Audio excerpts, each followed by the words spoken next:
नमस्कार मंडळी, श्री स्वामी समर्थ. स्वागत आहे तुमचं माझ्या यूट्यूब चॅनलवरती. आजचा दिवस तुम्हा सर्वांना खूप छान, सुखाचा, आनंदाचा आणि समाधानाचा जाऊ देत, हीच मी स्वामींच्या चरणी प्रार्थना करते आणि आजच्या या नवीन व्हिडिओला सुरुवात करते. पण त्या अगोदर तुम्ही माझ्या चॅनलवरती जर नवीन असाल तर चॅनलला पण लगेच सबस्क्राईब करा आणि कमेंटमध्ये श्री स्वामी समर्थ लिहायला अजिबात विसरू नका. आज 1 फेब्रुवारी वार आहे रविवार आणि आज आलेली आहे माघ पौर्णिमा. आपल्या हिंदू धर्मामध्ये प्रत्येक पौर्णिमेला विशेष महत्त्व असतं, पण माघ महिन्यात येणारी पौर्णिमा ही खूपच पवित्र आणि फलदायी मानली जाते. कारण माघ महिना स्वतःच अत्यंत शुभ मानला जातो आणि या महिन्यात गणेश जयंती, वसंत पंचमी, रथसप्तमी असे अनेक मोठे सण साजरे केले जातात. त्यात माघ पौर्णिमा हा एक अतिशय महत्त्वाचा दिवस आहे. या माघ पौर्णिमेला 32सी पौर्णिमा असंही म्हणतात, कारण या दिवशी आपण जे काही उपाय करतो, सेवा करतो किंवा दान धर्म करतो त्याचं फळ हे आपल्याला 32 पटीने मिळतं, अशी धार्मिक मान्यता आहे आणि म्हणूनच हा दिवस खूप खास मानला जातो. तर यंदा माघ पौर्णिमा रविवारी येत असल्यामुळे रविपुष्य योग, सर्वार्थ सिद्धी योग आणि इतर शुभ योगांचा सुंदर संगम झालेला आहे. त्यामुळे आज केलेले उपाय अधिक प्रभावी ठरतात असं सांगितलं जातं. या दिवशी गंगा स्नानाला आणि भगवान विष्णूंच्या पूजेला विशेष महत्त्व आहे, कारण असं म्हटलं जातं की या दिवशी भगवान विष्णू पवित्र नद्यांमध्ये निवास करतात आणि म्हणून स्नान केल्याने पापांचा नाश होतो आणि मन, शरीर आणि आत्मा शुद्ध होतो. तसेच देवी लक्ष्मी आणि भगवान विष्णूंची एकत्रित पूजा केल्याने घरातील दुःख, दारिद्र्य, क्लेश दूर होऊन सुख, शांती आणि समृद्धी प्राप्त होते. धार्मिक मान्यतेनुसार या दिवशी सर्व देवी देवता पृथ्वीवर येऊन भक्तांना आशीर्वाद देतात आणि म्हणूनच माघ पौर्णिमेच्या दिवशी काही खास उपाय आणि सेवा केल्या जातात, ज्याचा लाभ निश्चितच मिळतो. तर आजच्या या व्हिडिओमध्ये तुम्हाला मी असाच एक अतिशय सोपा पण खूप प्रभावी असा उपाय सांगणार आहे, ज्यामध्ये आज संध्याकाळी कापुरासोबत एक खास वस्तू जाळायची आहे आणि हा उपाय केल्याने घरातील भांडणं, नकारात्मकता, पितृदोष, वास्तुदोष, नजरबाधा आणि गरिबी दूर होऊन घरात लक्ष्मीचा अखंड वास होतो. तसेच कुटुंबाची, मुलांची आणि पतीची भरभरून प्रगती सुरू होते. तर ही वस्तू कोणती आहे आणि ती कधी आणि कोणत्या वेळेत जाळायची आहे याबद्दलची संपूर्ण माहिती आजच्या व्हिडिओमध्ये मी तुमच्यासोबत शेअर करणार आहे. त्यामुळे व्हिडिओ हा स्किप न करता शेवटपर्यंत नक्की पहा, जेणेकरून तुमच्यापर्यंत योग्य ती माहिती पोहोचेल. आणि तुम्ही माझ्या चॅनलवरती जर नवीन असाल तर चॅनलला पण लगेच सबस्क्राईब करा आणि बेल आयकॉनला पण प्रेस करा, म्हणजे मी जेव्हा कधीही नवीन व्हिडिओज अपलोड करेन त्याचं नोटिफिकेशन सर्वात आधी तुम्हाला मिळेल आणि तुमचा एकही व्हिडिओ हा मिस होणार नाही. तसेच खाली असलेल्या आहे बटनवर सुद्धा क्लिक करा.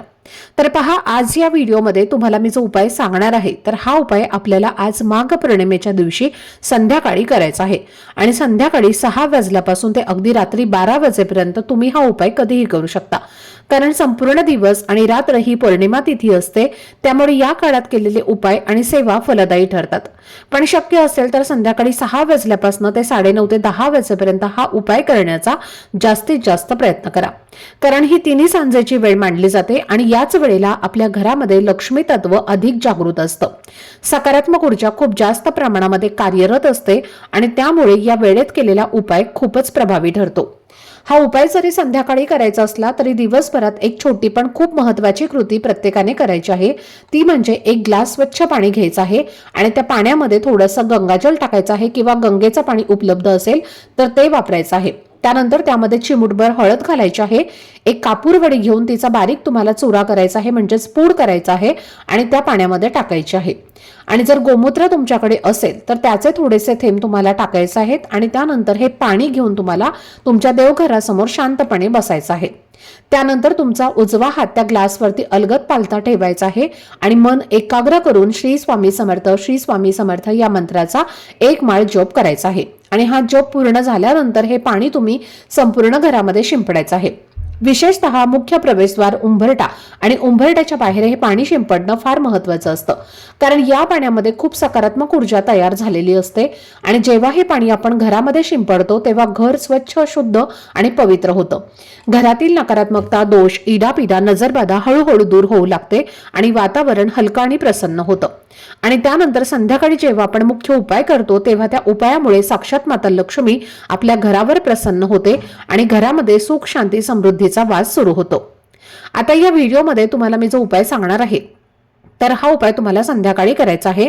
तर हा उपाय ज्या घरात श्रद्धेने केला जातो त्या घरामध्ये माता लक्ष्मी अखंड स्वरूपात वास करते, कारण पौर्णिमा ही तिथी पूर्णपणे माता लक्ष्मीला समर्पित मानली जाते आणि म्हणूनच धनप्राप्तीसाठी, लक्ष्मी प्राप्तीसाठी आणि घरामध्ये समृद्धी टिकवून ठेवण्यासाठी हा दिवस अत्यंत महत्त्वाचा मानला जातो।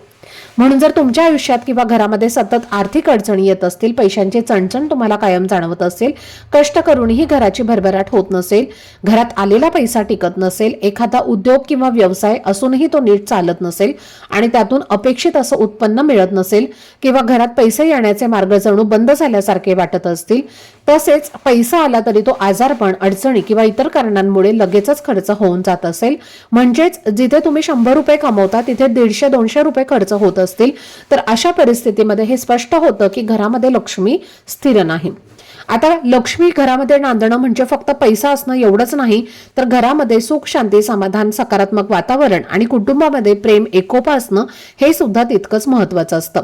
कारण ज्या घरात सतत वादविवाद, क्लेश आणि भांडणं होत असतात, नवरा बायकोमध्ये क्षुल्लक गोष्टींवरनं सुद्धा पटत नाही, मुलं सतत चिडचिडेपणा, हट्टीपणा करत असतात, कोणाचं ऐकत नाहीत किंवा घरात वारंवार आजारपण येत राहतं आणि एक व्यक्ती बरी होत नाही तोपर्यंत दुसरी व्यक्ती आजारी पडते आणि अशा आजारपणातच सगळा पैसा खर्च होतो, तर अशा घरात सुख, शांती टिकत नाही आणि लक्ष्मी सुद्धा स्थिर राहत नाही।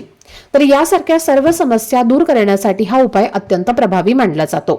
कारण काही विशेष दिवस असे असतात ज्याचा परिणाम आपल्या संपूर्ण जीवनावर आणि आपल्या संपूर्ण प्रगतीवर होत असतो आणि माघ पौर्णिमेच्या दिवशी केलेले उपाय कधीच वाया जात नाहीत, तर त्याचं फळ हे आपल्याला अनेक पटीने मिळतं आणि त्यामुळे जीवनामध्ये सकारात्मक बदल घडू लागतात।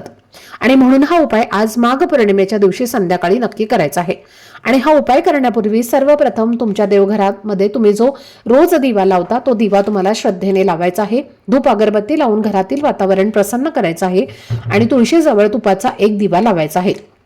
तसेच घराच्या मुख्य प्रवेशद्वारावरती सुद्धा एक दिवा लावायचा आहे, कारण तिथूनच लक्ष्मी घरामध्ये प्रवेश करते आणि त्यानंतर काही वेळासाठी मुख्य दरवाजा आणि घरातील खिडक्या उघड्या करून ठेवायच्या आहेत, जेणेकरून सकारात्मक ऊर्जा आणि लक्ष्मी तत्व हे घरामध्ये सहजपणे प्रवेश करू शकेल। आणि त्यानंतर तुम्ही पुढचा उपाय शांत मनाने आणि श्रद्धेने करायचा आहे। आणि त्यानंतर उपाय करण्यासाठी तुम्हाला एक मातीची पणती घ्यायची आहे किंवा तुमच्याकडे कापूर जाळण्याचं भांड असेल तर ते सुद्धा तुम्ही घेऊ शकता आणि जर तेही नसेल तर तुम्ही एखादी प्लेट घेतली तरी सुद्धा चालेल। तर या मातीच्या भांड्यामध्ये किंवा कापूर जाळण्याच्या भांड्यामध्ये तुम्हाला सर्वप्रथम थोडेसे मूठभर तांदूळ ठेवायचे आहेत। आता हे तांदूळ का ठेवायचे आहे, तर तांदूळ हे अतिशय पवित्र धान्य मानलं जातं। तांदूळ हे देवी लक्ष्मीला प्रिय आहे आणि म्हणून सर्व देवी देवतांना नैवेद्यामध्ये किंवा पूजेमध्ये तांदूळ हा वापरला जातो। म्हणून आपल्याला हा उपाय करण्यासाठी सुद्धा एक मूठभर तांदूळ त्या कापूर जाळण्याच्या भांड्यामध्ये ठेवायचे आहेत आणि त्यानंतर त्या तांदळावरती आपल्याला 5 भीमसेनी कापराच्या वड्या ठेवायच्या आहेत। भीमसेनी कापूर तुमच्याकडे नसेल तर तुम्ही साधा कापूर घेतला तरीही चालेल। त्यानंतर या कापुरासोबतच आपल्याला 3 हिरव्या वेलची घ्यायच्या आहेत, ज्या आपण स्वयंपाकघरामध्ये मसाल्यामध्ये वापरतो, तर त्या 3 हिरव्या वेलची तुम्हाला घ्यायच्या आहेत। हिरवी वेलची ही देवी लक्ष्मीला अतिशय प्रिय आहे आणि त्यासोबतच तुम्हाला 2 अखंड फुलाच्या लवंगा सुद्धा ठेवायच्या आहेत। लवंग आणि हिरवी वेलची ही माता लक्ष्मीला आपल्या घराकडे आकर्षित करण्याचं काम करत असते। त्यानंतर तुम्हाला चिमूटभर काळे तीळ घ्यायचे आहेत। या माघ पौर्णिमेला तिळाचं खूप मोठं धार्मिक महत्त्व आहे आणि म्हणून तुम्हाला चिमूटभर काळे तीळ घ्यायचे आहेत आणि हे काळे तीळ घरातल्या प्रत्येक व्यक्तीवरनं तुम्हाला डोक्यापासून ते खाली पायापर्यंत 7 वेळेला उतरवून घ्यायचे आहेत। खास करून घरातील लहान मुलांवरनं, त्यानंतर घराच्या मुख्य प्रवेशद्वारावरनं सुद्धा 7 वेळेला उतरवून घ्यायचे आहेत। वेगवेगळे काळे तीळ तुम्हाला घेण्याची गरज नाही, एकच चिमूटभर काळे तीळ तुम्हाला घ्यायचे आहेत। मुलांवरनं आणि आपल्या घराच्या मुख्य प्रवेशद्वारावरनं सुद्धा तेच तीळ तुम्हाला उतरवून घ्यायचे आहेत आणि हे तीळ सुद्धा तुम्हाला त्या कापुरासोबत टाकायचे आहेत। आणि त्यानंतर आपल्याला हा जो कापूर आहे तर तो प्रज्वलित करायचा आहे। कापूर प्रज्वलित केल्यानंतर आपल्याला त्यावरती 1 ते 2 थेंब शुद्ध गाईचं तूप टाकायचं आहे आणि त्यानंतर तुम्हाला एक प्रभावी मंत्राचा जप करायचा आहे। तर हा मंत्र असा आहे, ओम नमो भगवते वासुदेवाय नमः, ओम नमो भगवते वासुदेवाय नमः किंवा श्री स्वामी समर्थ, श्री स्वामी समर्थ या 2 पैकी कोणत्याही मंत्राचा जप तुम्ही करू शकता। जोपर्यंत हा कापूर जळत आहे तोपर्यंत तुम्हाला याच मंत्राचा जप करायचा आहे आणि काही वेळानं ते भांड आपल्या देवघरासमोर उचलायचं आहे आणि आपल्या संपूर्ण वास्तूमध्ये, आपल्या घरामध्ये फिरवायचा आहे। त्याचा धूर हा आपल्या प्रत्येक घराच्या कोपऱ्यामध्ये फिरवायचा आहे आणि त्यानंतर आपल्या घराच्या मुख्य प्रवेशद्वारावरती हे भांड घेऊन जायचं आहे आणि तिथे उंबरठ्यावरती काही वेळासाठी मधोमध ठेवायचं आहे. त्यानंतर ते भांडं तिथून उचलून आणायचं आहे आणि पुन्हा आपल्या देवघरासमोर ठेवून द्यायचं आहे. जोपर्यंत कापूर जळत आहे तोपर्यंत याच मंत्राचा तुम्हाला जप करायचा आहे. आता कापूर जळून झाल्यानंतर त्यामधल्या ज्या वस्तू आहेत तर त्या जळून शांत होतील तेव्हा तुम्हाला काय करायचं आहे, त्यामध्ये जी काही थोडीफार राख तयार होईल म्हणजे जी विभूती तयार होईल तर ती घरातील प्रत्येक व्यक्तीच्या कपाळावरती लावायची आहे. थोडीशी राख ही आपल्या घराच्या उंबरठ्यावरती सुद्धा लावायची आहे आणि त्यानंतर ते बाकीचं जे सामान आहे जाळलेलं तर ते तुम्हाला निर्माल्यामध्ये टाकून द्यायचं आहे. तर असा हा एक छोटासा उपाय तुम्हाला आज माघ पौर्णिमेला संध्याकाळी करायचा आहे. हा उपाय इतका प्रभावी आहे की हा उपाय जर तुम्ही अगदी श्रद्धेने मनोभावे केला तुमच्या घरामध्ये तर तुमच्या घरात कितीही मोठे दोष असतील, पितृदोष असेल, वास्तुदोष असेल, ग्रहदोष असतील तर ते 100% यामुळे दूर होतात आणि आपल्या घराची, मुलांची आणि पतीची अगदी जोरदार प्रगती व्हायला सुरुवात होते. या दिवशी बऱ्याच घरांमध्ये होम हवन सुद्धा केलं जातं. जर तुम्हाला हवन करणं शक्य असेल तर तुम्ही हवन सुद्धा करू शकता, पण हवन सामग्री ही खूप जास्त असल्यामुळे प्रत्येकाला हवन करणं शक्य होत नाही आणि म्हणून असा उपाय जर तुम्ही तुमच्या घरामध्ये केला तरी सुद्धा तुम्हाला हवन केल्याचे पुण्य जे आहे तर ते प्राप्त होते आणि आपल्या घरातील सर्व समस्या या देखील दूर होतात. आता जर तुमच्या घरामध्ये सूतक असेल तर तुम्ही हा उपाय अजिबात करू नका. स्त्रियांना मासिक धर्म असेल तर घरातील पुरुषांनी किंवा मुलांनी हा उपाय केला तरी सुद्धा चालेल. त्याचबरोबर तुम्हाला सत्यनारायण सुद्धा आज करायचं असेल तर ते सुद्धा तुम्ही आज संध्याकाळी करू शकता. दर पौर्णिमेला आपल्या घरात सत्यनारायण पूजा केल्याने सर्व इच्छा मनोकामना पूर्ण होतात आणि आपल्या घरातील आर्थिक अडचणी या देखील दूर होतात. जर तुम्ही प्रत्येक पौर्णिमेला सत्यनारायण करत नसाल तर माघ पौर्णिमेला सुद्धा केलं तरी सुद्धा चालेल. त्याचबरोबर आज माघ पौर्णिमेला चंद्र हा आपल्या 16 कलांनी परिपूर्ण असतो आणि तो त्याच्या प्रकाशातून अमृताचा वर्षाव करत असतो आणि म्हणून आज माघी पौर्णिमेला रात्री चंद्रोदय झाल्यानंतर चंद्राला कच्चे दूध आणि पाण्यात पांढरं फूल टाकून ते पाणी तुम्हाला अर्पण करायचं आहे. त्यामुळे मानसिक शांती आपल्याला मिळत असते, पितृदोष दूर होतो, तसेच कुंडलीतला चंद्र जो आहे तर तो सुद्धा बलवान होतो आणि म्हणून हा एक उपाय सुद्धा तुम्हाला आज माघ पौर्णिमेला नक्की करायचा आहे. त्याचबरोबर जर तुमच्या घरातील मुलांना किंवा इतर व्यक्तींना डोळ्याचे काही विकार असतील, मुलांना जर चष्मा वगैरे लागलेला असेल, नंबर असेल तर त्यांनी आज 1 टक चंद्राकडे तुम्हाला पाहायचं आहे आणि जेव्हा चंद्र निघेल तेव्हा 1 टक चंद्राकडे पाहायचं आहे, ज्यामुळे जे काही डोळ्यांचे विकार आहेत, आजार आहेत तर ते नक्कीच यामुळे दूर होतात. त्याचबरोबर आज माघ पौर्णिमेला काही सेवा सुद्धा आपल्या घरामध्ये नक्की करा, जसं की श्री सुक्ताचं पठण करा. या दिवशी कनकधारा स्तोत्र, विष्णू सहस्त्रनामाचा पाठ करणं सुद्धा खूप शुभ मानलं जातं. लक्ष्मी माता नाराज असेल तर या 3 स्तोत्रांचं पठण केल्यानंतर माता लक्ष्मी ही लगेच प्रसन्न होते आणि आपल्या घरामध्ये अखंड वास करते आणि म्हणून तुमच्या घरात पैशांच्या अडचणी असतील तर या 3 सेवा आज माघ पौर्णिमेला तुम्ही नक्की करा, कारण हा दिवस माता लक्ष्मीला प्रसन्न करून घेण्यासाठी खूप महत्त्वाचा मानला जातो. तर ही अत्यंत महत्त्वाची माहिती मला तुमच्यासोबत शेअर करायची होती. आजचा हा व्हिडिओ जर तुम्हाला आवडला असेल, माहितीपूर्ण वाटलं असेल तर व्हिडिओला लाईक, शेअर आणि चॅनलला सबस्क्राईब नक्की करा. भेटूयात पुढच्या व्हिडिओमध्ये. तोपर्यंत सर्वांना श्री स्वामी समर्थ.